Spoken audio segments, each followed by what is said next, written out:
ഗ്രാമത്തിന്റെ അറ്റത്ത് ചെറിയൊരു വീട്. മഴ പെയ്യുമ്പോൾ ചോർന്നൊലിച്ചുകൊണ്ടിരിക്കുന്നു.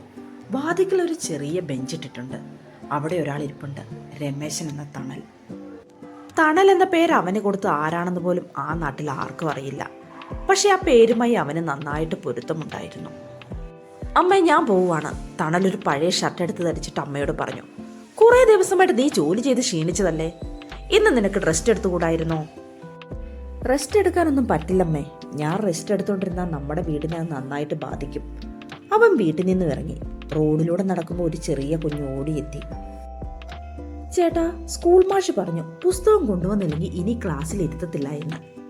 തണൽ താഴേക്ക് കുനിഞ്ഞിട്ട് ചോദിച്ചു, എന്താ നിന്റെ പേര്? അഫി. അഫിമോനെ, നാളെ മുതൽ നിനക്ക് പുസ്തകം ഉണ്ടാവും. നീ ധൈര്യമായിട്ട് പോയിക്കോ. ഞാനാണ് നിനക്ക് വാക്ക് തരുന്നത്. അഫി ചോദിച്ചു, ചേട്ടൻ പറഞ്ഞ സത്യമാണോ? ഞാൻ വിശ്വസിച്ചോട്ടെ? ഞാൻ വാക്ക് പറഞ്ഞ വാക്കാണ്. നീ ധൈര്യമായിട്ട് പൊയ്ക്കോളൂ. തണൽ ജോലി ചെയ്തിരുന്നത് ചെറിയൊരു പലചരക്കടയിലായിരുന്നു. കടക്കാരൻ ശേഖരൻ ചേട്ടൻ പറഞ്ഞു, എടാ തണലേ, ഈ സാധനങ്ങളൊക്കെ കസ്റ്റമേഴ്സിന് കൊടുക്കണം.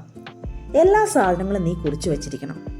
അപ്പോൾ അവിടേക്ക് വന്ന പ്രായമായ സ്ത്രീ പറഞ്ഞു, മോനെ, എൻ്റെ കയ്യിൽ പണമില്ല, പക്ഷെ എനിക്ക് സാധനങ്ങൾ വേണം. അപ്പോൾ ശേഖരൻ ചേട്ടനോട് തണൽ പറഞ്ഞു, ചേട്ടാ, എൻ്റെ ശമ്പളത്തിൽ നിന്ന് പിടിച്ചു. ഈ അമ്മയ്ക്ക് ആവശ്യമായ സാധനങ്ങൾ കൊടുക്കണം. ശേഖരൻ അല്പം അസ്വസ്ഥനായി അവനെ ഒന്ന് നോക്കി. നീ എപ്പോഴും ഇങ്ങനെ തന്നെയാണ്. ആ, സാരമില്ല, ഇനി കൊടുക്ക്. തണൽ സാധനങ്ങൾ എടുത്ത് നീട്ടിയപ്പോൾ ആ അമ്മയുടെ കണ്ണുകൾ നിറഞ്ഞു. മോനെ, നീ നന്നായി വരും. തണലൊന്ന് പുഞ്ചിരിക്കാൻ മാത്രം ചെയ്തു. അന്ന് വൈകുന്നേരം ഗ്രാമത്തിൽ ഒരാൾ ഓടി വന്ന് പറഞ്ഞു, എടാ, രമേശിന്റെ അച്ഛൻ്റെ അവസ്ഥ മോശമാണ്. ആശുപത്രിയിലേക്ക് കൊണ്ടുപോകാൻ ആരുമില്ല. ഞാനൊരു ഓട്ടോയും വിളിച്ചിട്ട് ഇപ്പോൾ വരാം. അവൻ ഓട്ടോയുടെ അടുത്ത് ചെന്നു. ചേട്ടാ, ആശുപത്രി വരെ ഒന്ന് പോകണം. പണം പിന്നെ തരാം. ഓട്ടോക്കാരൻ സംശയത്തോടെ അവനെ ഒന്ന് നോക്കി. ഇങ്ങനെ പലരും പറയാറുണ്ട്. ഇല്ല ഏട്ടാ, ഞാൻ പൈസ തന്നുകൊള്ളാം. അങ്ങനെ അയാളെ ഹോസ്പിറ്റലിലാക്കിയതിന് ശേഷം രമേശൻ നേരെ വീട്ടിലേക്ക് വന്നു. അമ്മ ചോദിച്ചു, നീ ഇന്ന് എന്തെങ്കിലും കഴിച്ചോ? ഇല്ലമ്മേ, കഴിക്കാൻ സമയം കിട്ടിയില്ല. ആ, നീ ഇങ്ങനെ എല്ലാവരുടെയും കാര്യം നോക്കി നടന്നു. നിനക്ക് ആവശ്യം വരുമ്പോൾ ആരും കാണില്ല. നീ ഇനിയെങ്കിലും നിന്നെക്കുറിച്ചൊന്ന് ചിന്തിക്കൂ. അന്ന് രാത്രി മഴ പെയ്തപ്പോൾ വീടിന്റെ മേൽക്കൂരയിൽ നിന്ന് വെള്ളം തുള്ളിത്തുള്ളിയായി താഴേക്ക് വീഴാൻ തുടങ്ങി. രമേശന്റെ അച്ഛൻ കിടപ്പ് രോഗിയായിരുന്നു. നീ എല്ലാവരെയും സഹായിക്കുന്നു. നിന്നെ സഹായിക്കാൻ ആരെങ്കിലും കാണുമോ? എനിക്കറിയില്ല അച്ഛാ. എല്ലാവരും വിഷമിക്കുന്നത് കാണുമ്പോൾ എനിക്ക് കണ്ടു നിൽക്കാൻ കഴിയുന്നില്ല. ആ രാത്രി മഴയുടെ ശബ്ദത്തിലും ചോരുന്ന മേൽക്കൂരയ്ക്കടിയിലും തണലൊരു ചിന്തയിൽ മുഴുകി. ജീവിതം എന്നെ പരീക്ഷിക്കുകയാണ്, പക്ഷേ എനിക്ക് മാറാൻ കഴിയുന്നില്ല. ആഴ്ചകളും മാസങ്ങളും കടന്നുപോയി. തണലിന്റെ ജീവിതം അതേപോലെ തന്നെ നിന്നു. സഹായങ്ങൾ, പുഞ്ചിരികൾ, അവഗണനകൾ. രാവിലെ അമ്മ പറഞ്ഞു, മോനെ, അച്ഛൻ്റെ മരുന്ന് തീർന്നു. നിന്റെ കൈ പണം ഉണ്ടോ മരുന്ന് വാങ്ങാൻ? അവൻ അച്ഛനെ ഒന്ന് നോക്കി.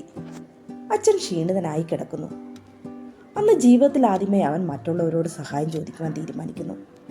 മുമ്പ് താൻ പലതവണ സഹായിച്ചിരുന്ന കൂട്ടുകാരൻ്റെ അടുത്ത് അവൻ പറഞ്ഞു, എടാ, എനിക്ക് പണത്തിന് കുറച്ച് ആവശ്യമുണ്ട്.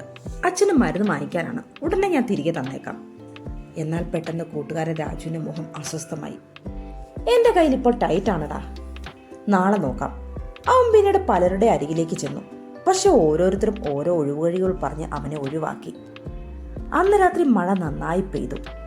വീടിന്റെ മേൽക്കൂരയിൽ നിന്ന് വെള്ളം നന്നായിട്ട് താഴേക്ക് ഒഴുകുന്നുണ്ടായിരുന്നു. അച്ഛനാണെങ്കിൽ ശ്വാസം എടുക്കാൻ ബുദ്ധിമുട്ടുണ്ടായിരുന്നു. തണൽ വാതിലിനരികിൽ പോയിരുന്നു. അവന്റെ മനസ്സിൽ ആദ്യമായി ഒരു ചോദ്യം ഉയർന്നു. എന്തിനാണ് ഞാൻ ഇത്രയും പേരെ സഹായിച്ചത്? എനിക്കൊരു ആവശ്യം വന്നപ്പോൾ ആരും കൂടെ ഉണ്ടായില്ല. അവന്റെ കണ്ണുകൾ നിറഞ്ഞൊഴുകി. അമ്മ അരികിലേക്ക് വന്നിട്ട് പറഞ്ഞു, നീ വിഷമിക്കേണ്ട, എല്ലാം ശരിയാകും. അല്ലമ്മേ, ഞാൻ എല്ലാവരെയും സഹായിച്ചിട്ട് എനിക്ക് ആരും ഇല്ലാതെ പോയല്ലോ. ഞാൻ ഇത്രയും കാലം ചെയ്തതെല്ലാം തെറ്റായിരുന്നു അമ്മേ. അല്ല മോനെ, നന്മ ഒരിക്കലും തെറ്റല്ല. അച്ഛൻ പറഞ്ഞു, നീ കരയണ്ട. നീ ഇപ്പോൾ കണ്ടത് മനുഷ്യരുടെ യഥാർത്ഥ സ്വഭാവമാണ്. ഇതെല്ലാം കണ്ടിട്ട് എനിക്ക് വേദനിക്കുന്നോറും നീ കൂടുതൽ ശക്തനാകത്തേ ഉള്ളു മോനെ. എന്ന് വെച്ച് നീ നിന്റെ സ്വഭാവമൊന്നും മാറ്റാൻ നിൽക്കേണ്ട. അന്ന് രാത്രി വരെ മഴയ്ക്ക് യാതൊരു ശമനവും ഉണ്ടായില്ല. തണൽ പുറത്തേക്ക് നോക്കിയിരുന്ന് ആലോചിച്ചു, ഇതുപോലെ തന്നെയാണോ എൻ്റെ ജീവിതവും? വെളിച്ചമില്ല, ഇരുട്ട് മാത്രം. അവൻ കണ്ണുകൾ അടച്ചു. ആ രാത്രി അവൻ്റെ ഉള്ളിൽ വലിയൊരു പോരാട്ടം നടന്നു. ഞാൻ എൻ്റെ സ്വഭാവം മാറ്റണോ, അതോ ഞാൻ പഴയതുപോലെ നിന്നാൽ മതിയോ? ആ രാത്രിയിൽ മഴ അവസാനിക്കാനുള്ള ലക്ഷണമൊന്നുമില്ലാതെ പെയ്തുകൊണ്ടിരുന്നു. മേൽക്കൂരയിൽ നിന്നും വീഴുന്ന വെള്ളം ചെറിയ പാത്രങ്ങൾ വെച്ച് പിടിക്കുന്ന തിരക്കിലായിരുന്നു അമ്മ. അവൻ്റെ മനസ്സ് പലവിധ ചോദ്യങ്ങൾ കൊണ്ട് മാറി മറിഞ്ഞു. ഞാൻ തെറ്റായിരുന്നു, മറ്റുള്ളവർക്ക് വേണ്ടി ജീവിച്ചതായിരുന്നു ഞാൻ ചെയ്ത തെറ്റ്. ഇനി എന്തായാലും ഞാൻ മാറാൻ തീരുമാനിച്ചു. ഇനി എൻ്റെ കാര്യം മാത്രമേ ഞാൻ നോക്കുന്നുള്ളൂ. അവൻ്റെ ഉള്ളിലിരുന്ന് രണ്ട് ശബ്ദങ്ങൾ പോരാടുകയായിരുന്നു. ഒരു ശബ്ദം മൃദുവായി പറഞ്ഞു, ആരും നിന്നെ നോക്കില്ല, ഇനി നീയും ആരെയും നോക്കേണ്ട. അപ്പോൾ മറ്റൊരു ശബ്ദം പറഞ്ഞു, നിനക്കങ്ങനെ മാറാൻ കഴിയില്ല തണലേ. ആ സമയത്ത് പുറത്താരോ വാതിൽ മുട്ടുന്ന ശബ്ദം കേട്ടു. രാത്രി ആരാണ് ഇങ്ങോട്ട് വരുന്നത്? തണൽ പതുക്കെ എഴുന്നേറ്റ് വാതിൽ തുറന്നു. വാതിൽ തുറന്നു നോക്കി അവൻ കണ്ടത് ഗ്രാമത്തിലെ കുറച്ച് ആളുകളെയാണ്. ആൾക്കൂട്ടത്തിൽ നിന്ന് വയോധികയായ ഒരു സ്ത്രീ മുന്നോട്ട് വന്നിട്ട് പറഞ്ഞു, ഒരിക്കൽ തണൽ അരിസാധനങ്ങൾ വാങ്ങിക്കൊടുത്ത അമ്മയായിരുന്നു അത്.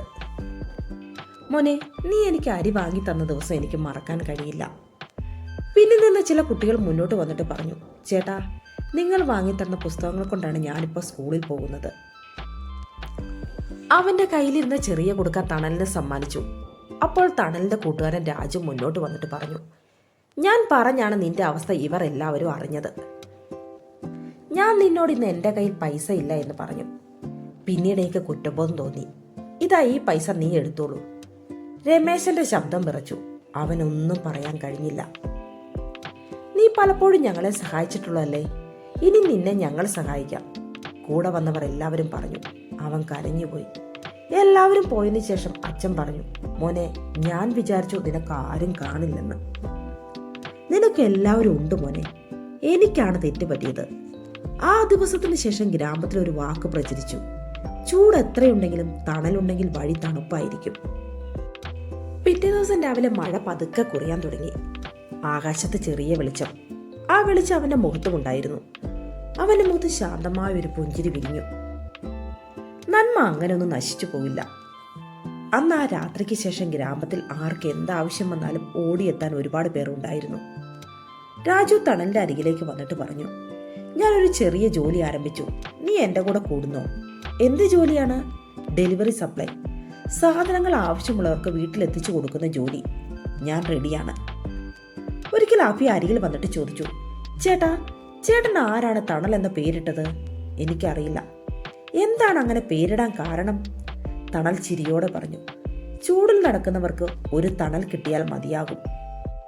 അവൻ ആഫിയുടെ തല തഴുകിക്കൊണ്ട് പറഞ്ഞു, ഒരിക്കൽ നീയും ആരുടെയെങ്കിലും തണലാകണം. നന്മ ഉടനെ ഫലം തരണമെന്നില്ല, പക്ഷെ ഒരു ഹൃദയത്തിൽ പതിച്ചു കഴിഞ്ഞാൽ ഒരു മഴയായി അത് തിരിച്ചു തരും. കാലം കുറച്ച് മുന്നോട്ട് പോയി. ഗ്രാമത്തിന്റെ നടുവിൽ ഒരു ബോർഡ് വന്നിരിക്കുന്നു, തണൽ സേവന സംഘം. താഴെ ചെറുതായി എഴുതിയിരിക്കുന്നു, ഒരാൾക്ക് ചെയ്യാൻ കഴിയാത്തത് നമുക്ക് ഒരുമിച്ച് ചെയ്യാം. അങ്ങനെ ആദ്യത്തെ മീറ്റിംഗ് വിളിച്ചു. അവിടെ കൂടിയവർ എല്ലാവരും പറഞ്ഞു, നമുക്ക് ഇതൊരു ഗ്രൂപ്പാക്കി മാറ്റണം. ആർക്കെങ്കിലും എന്തെങ്കിലും സഹായം വേണ്ടി വന്നാൽ ഉടനെ എത്തണം. അതിന് പണം എവിടെ? ഒരാൾ ചോദിച്ചു. തണൽ മുന്നോട്ട് വന്നിട്ട് പറഞ്ഞു, പണം മാത്രമല്ല സഹായം, സമയം, ശ്രമം, കരുതൽ, ഇതെല്ലാം സഹായമാണ്. ഇപ്പോൾ പണം അവരുടെ കയ്യിലില്ലെങ്കിൽ പോലും എല്ലാവരും അവരാൽ കഴിയുന്ന വിധത്തിൽ മറ്റുള്ളവരെ സഹായിച്ചു പോരുന്നു. വർഷങ്ങൾക്കപ്പുറം അവിടെ വലിയൊരു ബോർഡ് വന്നിരിക്കുന്നു, തണൽ ഫൗണ്ടേഷൻ. പല ഗ്രാമങ്ങളിലേക്കും സഹായം, സ്കൂൾ, ആശുപത്രി, ക്യാമ്പ്, സഹായ കേന്ദ്രങ്ങൾ, അങ്ങനെ പോകുന്നു ഫൗണ്ടേഷന്റെ പ്രവർത്തനങ്ങൾ. അഫി ഇപ്പോൾ ഒരു സ്കൂളിൽ അധ്യാപകനായി ജോലി ചെയ്യുന്നു. അഫി കുട്ടികളോട് പറഞ്ഞു, ഞാൻ പഠിച്ചത് ഒരു പുസ്തകത്തിൽ നിന്നല്ല, ഒരു മനുഷ്യനിൽ നിന്നാണ്. ഒരു മനുഷ്യന് ഒറ്റയ്ക്ക് ലോകം മാറ്റാൻ കഴിയില്ല, പക്ഷെ ഒരു നല്ല ഹൃദയമുള്ള ആൾക്ക് നൂറുകണക്കിന് ഹൃദയങ്ങളെ മാറ്റാൻ കഴിയും. നീ ഒരാളുടെ തണലാകുമ്പോൾ ഒരു ദിവസം ലോകം നിന്റെ തണലാകും. ഗ്രാമത്തിലെ ജീവിതം മാറി, പക്ഷെ തണൽ മാത്രം മാറിയില്ല. അവൻ ഇന്നും മറ്റുള്ളവർക്കായി ജീവിക്കുന്ന ഒരാളായി തീർന്നിരിക്കുന്നു. പക്ഷെ ഇപ്പോൾ അവന്റെ ജീവിതത്തിലേക്ക് ഒരാൾ കൂടി വരാൻ പോകുന്നു. അവനെ തന്നെ മാറ്റാൻ കഴിയുന്ന ഒരാൾ, പുതിയൊരു മുഖം.